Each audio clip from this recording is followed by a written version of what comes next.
Samsung Galaxy M53 A53 से ज्यादा बढ़िया फोन है, वो भी कम प्राइस में। है ना ये शॉकिंग। पिछले कुछ टाइम से आई एम नोटिसिंग कि सैमसंग जो है वो मिड रेंज सेगमेंट में काफी ज्यादा एग्रेसिव हो गया है। अब ऐसे में थोड़े से ऑप्शंस भी ज्यादा अवेलेबल हो गए हैं, तो कंफ्यूजन तो एकदम बनती ही है। सो गैलेक्सी M53 एंड A53 में डिफरेंस क्या है? दोनों फोन्स में से ज्यादा बढ़िया फोन कौन सा है? कौन सा फोन ज्यादा बेटर रहेगा लंबे टाइम के यूजेज के लिए? So don't worry, I am sure Galaxy M53 versus Galaxy A53 5G के FAQ स्टाइल कंपैरिजन वीडियो को देखने के बाद वो सारे डाउट्स आपके क्लियर हो जाएंगे। सो वीडियो को एंड तक जरूर देखना, क्योंकि एक्चुअली में काफी ज्यादा शॉकिंग डिफरेंसेस हैं इन दोनों फोन्स में। सो यहाँ Samsung Galaxy M53 and Galaxy A53 दोनों के ही डिजाइन एंड फॉर्म फैक्टर काफी अलग अलग है। बट हाँ, यहाँ पर आपको दोनों ही फोन्स में एक प्लास्टिक फ्रेम देखने को मिलता है with a flat plastic back. Now while the M53 is very sleek phone, यहाँ पर जो Galaxy A53 है ये थोड़ा सा थिक बॉडी के साथ आता है एंड आपको इंस्टेंटली देखते ही डिफरेंस पता चल जाएगा। इनफैक्ट यहाँ पर जो ये Galaxy M53 है ये थोड़ा सा टॉल भी है, तो हो सकता है कुछ लोगों को सिंगल हैंडेड यूजेज में थोड़ी सी प्रॉब्लम आए M53 में। बट हाँ, ये जो Galaxy A53 है इसका साइज एकदम परफेक्ट है फॉर सिंगल हैंडेड यूजेज। और जो कैमरा मॉड्यूल के डिजाइन हैं वो भी इन दोनों फोन्स के अलग हैं, तो इंस्टेंटली देखते ही डिफरेंशिएट आप कर पाओगे कि कौन सा M53 है और कौन सा A53। Overall if you ask me कि किसका डिजाइन बेटर है, तो डेफिनेटली मैं गैलेक्सी A53 को पिक करूंगा, क्योंकि ये काफी अच्छी प्रीमियम फील के साथ आता है। इवन ये थोड़ा सा भारी है M53 से, but still I am picking up the A53। अब क्योंकि आप गैलेक्सी A53 के लिए थोड़ा से ज्यादा पैसे खर्च रहे हो, तो यहाँ पे कुछ तो एक लेवल अप मिलना चाहिए, राइट? तो यहाँ पर आपको मिलती है IP67 रेटिंग, जो कि गैलेक्सी M53 में मिसिंग रहती है in the mid range segment. वहीं बात करें अगर यहाँ पर इंग्रेस प्रोटेक्शन की, तो हाँ, वो आपको दोनों के ही सिम ट्रे के आसपास देखने को मिल जाती है, जिसको हम एक रबर सील के थ्रू आइडेंटिफाई कर सकते हैं। अब वैसे तो गैलेक्सी M53 का प्राइस गैलेक्सी A53 से कम है, but it's very shocking to see कि यहाँ पर जो Geekbench स्कोर के रिजल्ट्स हैं वो गैलेक्सी M53 के बेटर निकल के आते हैं in comparison to Galaxy A53। बात करें यहाँ पर प्रोसेसर्स की, तो आपको M53 में Dimensity 900 चिपसेट देखने को मिलता है MediaTek की तरफ से।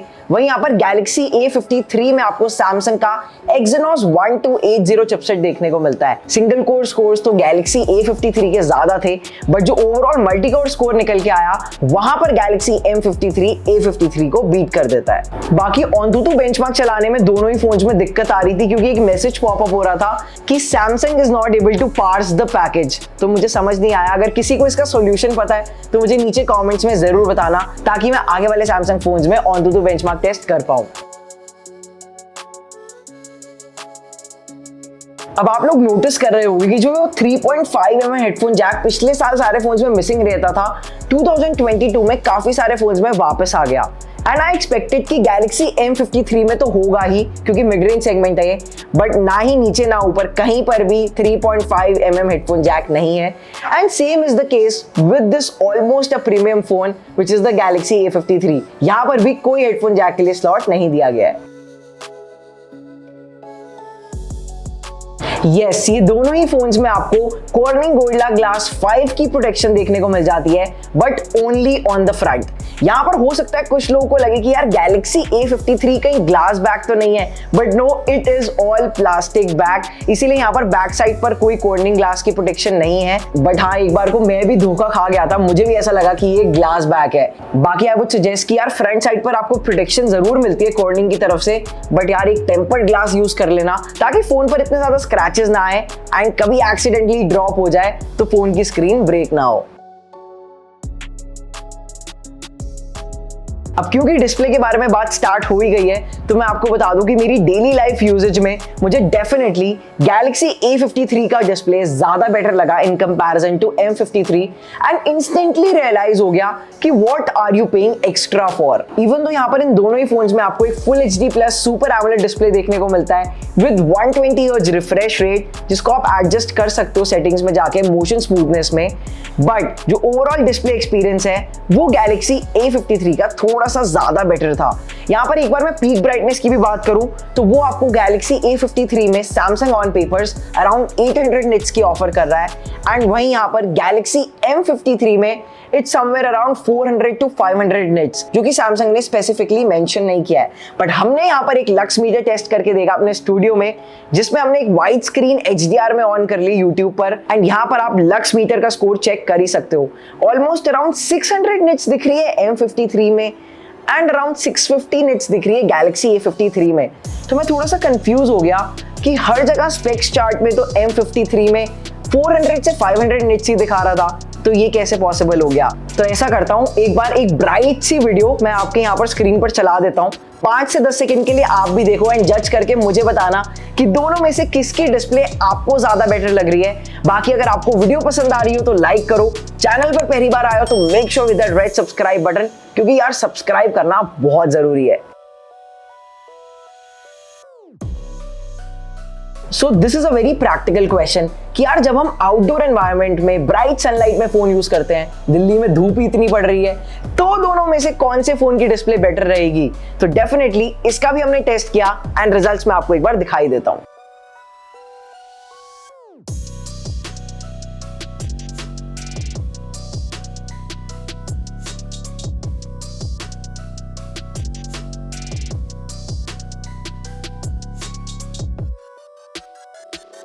नाउ दिस टोटली डिपेंड्स कि आपको फिंगरप्रिंट सेंसर की कौन सी पोजीशन ज्यादा पसंद है, ऑन द पावर बटन और इन डिस्प्ले फिंगरप्रिंट सेंसर। सो यहाँ पर Galaxy M53 में आपको साइड माउंटेड फिंगरप्रिंट सेंसर देखने को मिल जाता है, जो कि काफी फास्ट एंड काफी रिलायबल है। बट यहाँ पर Galaxy A53 का फिंगरप्रिंट सेंसर मुझे ज्यादा बढ़िया लगा in my day to day experience, क्योंकि यहाँ पर आपको एक इन डिस्प्ले फिंगरप्रिंट सेंसर मिलता है on this beautiful AMOLED display. साथ ही में एक चीज नोट करें कि यहाँ पर जो ये टॉल फोन है M53, इसका कई बार हो सकता है कि आपका ये जो साइड माउंटेड फिंगरप्रिंट सेंसर है, इसकी रीचेबिलिटी में आपको प्रॉब्लम आए, एक दो बार मिस आउट भी हो जाए। बट ऐसा कभी भी Galaxy M53 में नहीं होने वाला। एकदम परफेक्ट पोजीशनिंग करिए इन डिस्प्ले फिंगरप्रिंट सेंसर की।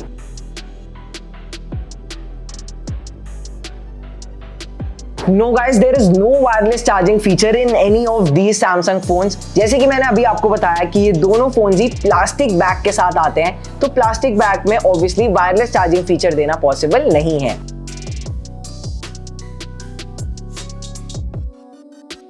Samsung Galaxy A53 में आपको हाइब्रिड स्टीरियो स्पीकर्स देखने को मिल जाते हैं, जिसका बेसिकली मतलब ये है इट्स नॉट डुअल स्पीकर्स। यहाँ पर जो आपका ईयर पीस है वो आपके सेकंड स्पीकर की तरह काम करता है। प्लस यहाँ पर आपको A53 में डॉल्बी एटमॉस सपोर्ट भी देखने को मिल जाता है, जहाँ पे आप 4 अलग म्यूजिक प्रोफाइल सेलेक्ट कर सकते हो। वहीं बात करें Galaxy M53 की, तो यहाँ पर आपको सिर्फ एक सिंगल बॉटम फायरिंग स्पीकर ही देखने को मिलता है। You are almost spending 25,000 rupees and still यहाँ पर एक डुअल स्टीरियो स्पीकर का सपोर्ट नहीं है, which is a little disappointing। But यहाँ पर भी आपको डॉल्बी एटमॉस सपोर्ट मिल रहा है, but that's restricted to Bluetooth headsets only. यहाँ पर Galaxy A53 में एक और आपको साउंड के मामले में डिफरेंस देखने को मिलता है, which is the UHQ upscaler, जिससे जो म्यूजिक का साउंड रेजोल्यूशन है वो थोड़ा सा और ज्यादा एनहांस हो जाता है। अब ये जो A53 में हाइब्रिड स्टीरियो स्पीकर्स है, ईयर पीस में आपका स्पीकर देने वाली अप्रोच, ये मुझे इतनी ज्यादा पसंद नहीं आती। बट अगर मैं ओवरऑल यहाँ पर स्पीकर की लाउडनेस की बात करूँ तो वो काफी सही है इन कंपैरिजन टू M53, तो काफी बढ़िया है। एक बार मैं आपको साइड बाय साइड दोनों फोन्स में एक ऑडियो सुना देता हूं, ताकि आपको आइडिया लग जाए कि दोनों फोन्स में से किसका स्पीकर ज्यादा बढ़िया है।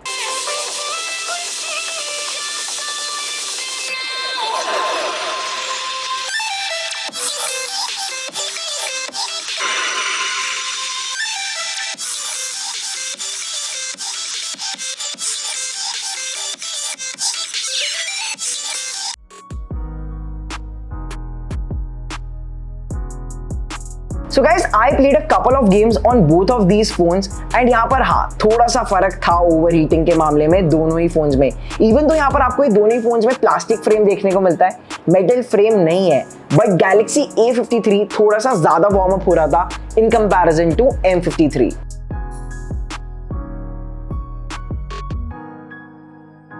एंड ये वाला क्वेश्चन आंसर करता है कि क्यों A53 थोड़ा सा ज्यादा वार्म था। यहाँ पर आपको Galaxy M53 में segments leading vapour chamber cooling system देखने को मिल जाता है, जो कि Galaxy A53 में मिसिंग रहता है। यस, A53 M53 से ज्यादा महंगा है, बट स्टिल यहाँ पर कोई लिक्विड कूलिंग सिस्टम नहीं दिया है सैमसंग ने, and I am very glad कि सैमसंग ने ये Galaxy M53 में देना जरूरी समझा। And I think by now you know मैं क्यों वीडियो के स्टार्टिंग में ये बोल रहा था कि Galaxy M53 Galaxy A53 से ज्यादा बढ़िया है at this price point.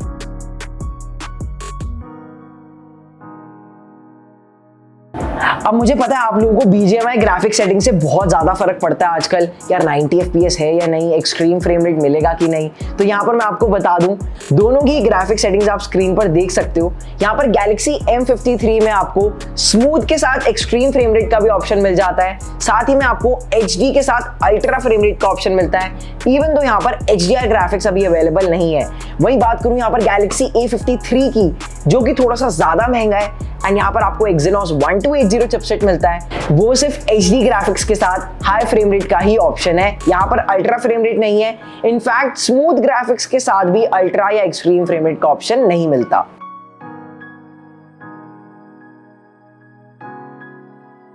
Samsung Galaxy A53 5G में आपको UFS 3.0 स्टोरेज मिलती है विद LPDDR4X रैम। यहाँ पर Galaxy M53 में भी आपको LPDDR4X रैम मिलती है, बट UFS स्टोरेज इज 2.2। एक बार इन दोनों फोन्स का मैं आपको side by side CPGT test करके दिखा देता हूँ, ताकि आपको क्लैरिटी हो जाए कि इन दोनों फोन्स की रीड एंड राइट स्पीड्स क्या रहती है डेली लाइफ यूजेज में।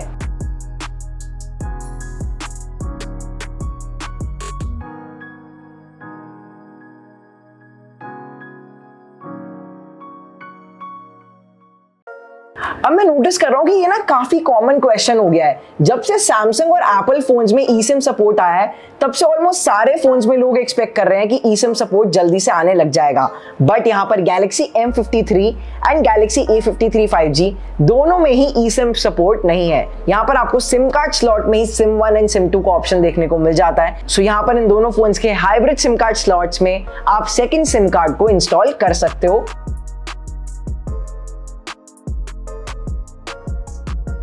एंड यस, फोन की स्टोरेज को एक्सपैंड करने के लिए भी आपको इन दोनों ही फोन्स में एक्सपैंडेबल मेमोरी कार्ड स्लॉट डालने का ऑप्शन मिल जाता है, क्योंकि इन दोनों फोन्स में आपको एक हाइब्रिड सिम कार्ड स्लॉट मिलता है, जिसमें आप सेकंड सिम की जगह एक मेमोरी कार्ड भी इंस्टॉल कर सकते हो, that too up to 1 TB का मेमोरी कार्ड। तो आप स्टोरेज आराम से एक्सपैंड कर सकते हो, no problem at all.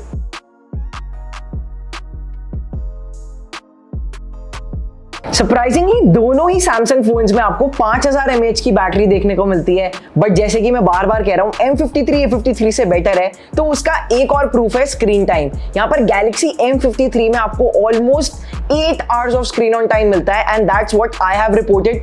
And मैंने और भी बहुत सारे लोगों से पूछा जो M53 यूज कर रहे थे, उन्होंने भी ऑलमोस्ट यही बताया कि 7.5 से 8 घंटे का स्क्रीन टाइम मिल जाता है।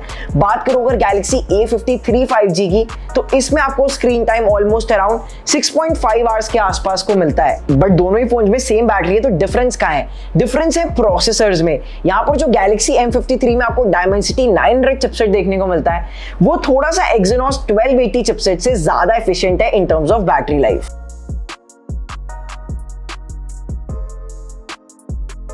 अब इन दोनों फोन्स की स्लिम ट्रिम बॉक्सेस को देख के आपको आइडिया तो लग ही गया होगा कि यहाँ पर सैमसंग ने इन दोनों फोन्स में मिड रेंज सेगमेंट में भी फास्ट चार्जिंग अडेप्टर देना बंद कर दिया है इन द बॉक्स। तो अगर आपको इन दोनों फोन्स को चार्ज करना है, आपको उसके लिए अलग से 1600 रुपए का 25 वॉट्स का चार्जर खरीदना पड़ेगा, क्योंकि इन दोनों फोन्स में जो मैक्सिमम चार्जिंग सपोर्टेड है वो 25 वॉट्स की फास्ट चार्जिंग ही है। यहाँ पर 45 वॉट्स की फास्ट चार्जिंग जो कि सैमसंग के फ्लैगशिप फोन्स में आती है, उसका सपोर्ट अभी इनमें नहीं है। एंड आई नो 25 वॉट्स काफी कम होता है, क्योंकि एक्चुअली में इन दोनों फोन्स की 5000 mAh की बैटरी को चार्ज करने में मेरे को 2 घंटे से भी ज्यादा लग गए। इनफैक्ट M53 को तो almost 2 hours and 15 minutes।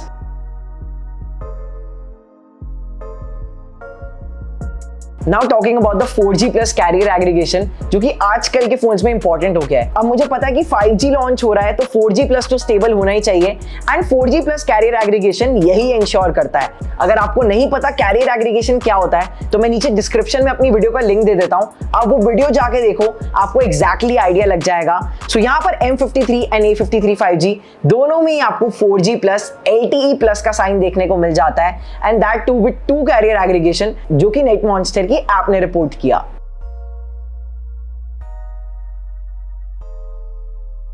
And talking about the 5G only, तो यहाँ पर Galaxy M53 में आपको 12 5G बैंड्स देखने को मिल जाते हैं in comparison to just 9 5G bands in Galaxy A53। तो एक और रीजन काउंट कर लो why M53 is better than A53।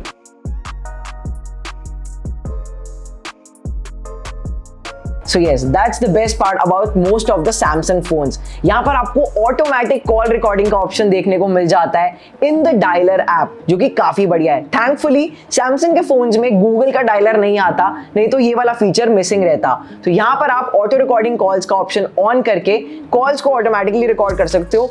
And इससे भी ज्यादा बढ़िया बात यह है कि रिसीवर एंड पर कोई भी आपकी अनाउंसमेंट नहीं जाती कि your call is now being recorded. And ये फीचर इसीलिए ज्यादा बढ़िया और मैं बढ़ा चढ़ा के इसीलिए बोल रहा हूं क्योंकि most of the Android phones में गूगल डायलर आता है एंड वहां पर ये फीचर मिसिंग रहता है।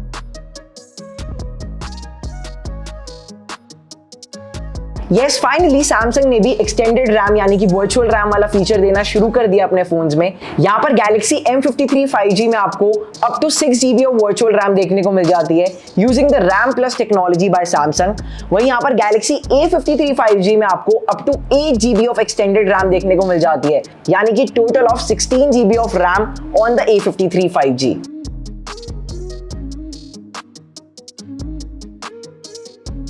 Unfortunately M53 and A53 5G दोनों में ही आपको 4K 60 FPS वीडियो रिकॉर्डिंग का रेजोल्यूशन नहीं देखने को मिलता। This is restricted to UHD 30 only, यानी कि 4K 30 FPS।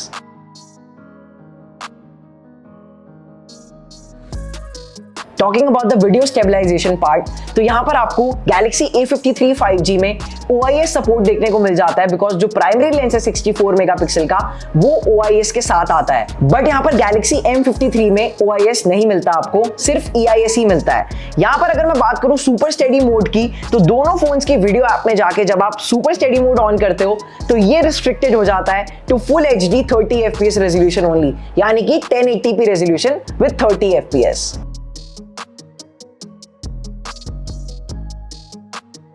So guys, Galaxy M53 and Galaxy A53 5G दोनों ही आते हैं प्री इंस्टॉल्ड One UI 4.0 के साथ, जो कि Android 12 पर बेस्ड है, यानी कि एकदम लेटेस्ट सॉफ्टवेयर अपडेट। बट बात करें यहाँ पर सॉफ्टवेयर अपडेट्स की इन द लॉन्ग रन, तो M53 5G में आपको सिर्फ 2 years ऑफ सॉफ्टवेयर अपडेट्स मिलने वाले हैं with 4 years of Android security patch updates, जो कि ऑफिशियली सैमसंग ने अनाउंस किया था सारे ही Samsung Galaxy M series phones के लिए। बात करें अगर सैमसंग गैलेक्सी A53 5G की, तो यहाँ पर आपको 4 years of Android software OS updates मिलने वाला है, just like all the other Samsung flagship phones. So finally ये 25 क्वेश्चंस देखने के बाद आपको आइडिया लग ही गया होगा कि इन दोनों फोन्स में से कौन सा फोन 1-to-1 कंपैरिजन में ज्यादा बढ़िया है। मुझे definitely Samsung Galaxy M53 5G 25,000 के प्राइस ब्रैकेट में A53 5G से ज्यादा बेटर लगा, बिकॉज A53 5G ऑलमोस्ट 30,000 के मार्क को क्रॉस कर जाता है एंड इसमें ऐसी बहुत सारी चीजें हैं जो मिसिंग रहती है, and most importantly the liquid cooling system, जो कि आपको गैलेक्सी M53 में देखने को मिल जाता है। ओवरऑल अगर हम सस्टेन परफॉर्मेंस की बात करें तो वो भी मुझे गैलेक्सी M53 की थोड़ी सी ज्यादा बेटर लगी। बाकी दोस्तों आप लोगों को क्या लगता है मुझे नीचे कमेंट करके जरूर बताना, और अगर आप कोई भी एक नया फोन खरीदने की सोच रहे थे तो खरीदो यार, बट अपना पुराना फोन बेचो सिर्फ कैशify पर, क्योंकि कैशify आपको घर बैठे देगा आपके पुराने फोन की एकदम बेस्ट वैल्यू सिर्फ 60 सेकंड्स में। तो हम मिलेंगे अगले वीडियो में, तब तक के लिए बाय बाय। बट अगर अभी तक चैनल को सब्सक्राइब नहीं किया है तो पहले ये कर लो यार प्लीज। आई होप आपको ये वीडियो पसंद आया होगा। अगर पसंद आया हो तो प्लीज चैनल को सब्सक्राइब करें और बेल आइकन दबाना ना भूलें।